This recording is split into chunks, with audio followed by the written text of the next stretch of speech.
ఆ రోజు జరిగిన ఆ ఫెస్ట్‌లో ఫణిగాడు తన మొబైల్‌లో బ్యాలెన్స్ లేదని చెప్పి, ఒక అర్జెంట్ ఫోన్ చేయాలని చెప్పి నీ ఫోన్ తీసుకున్నాడు గుర్తుందా? అప్పుడు నీ ఫోన్‌లో నువ్వు చిన్న క్లోజ్‌గా కలిసున్న ఫోటోస్ అండ్ వీడియోస్ ఫణిగాడి కళ్ళలో పడ్డాయి. నువ్వు చిన్నతో కలిసి ఉండడం చూసి వాడు తట్టుకోలేకపోయాడు. నీకు తెలుసుగా మధు, ఫణిగాడికి నువ్వంటే క్రష్ అని.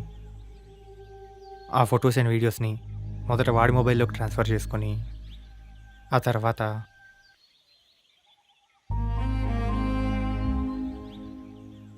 ఆ ఫోటోస్ అండ్ వీడియోస్ లీక్ చేసింది చిన్న కాదు మధు. ఇదంతా నీకెలా తెలుసు? మొన్న నేనిచ్చిన బ్యాచిలర్స్ పార్టీలో ఫుల్‌గా మందు కొట్టేసి వాడే చెప్పాడు. ఇంకో విషయం ఏంటంటే, ఈ మధ్య ఆంటీ చనిపోయారు.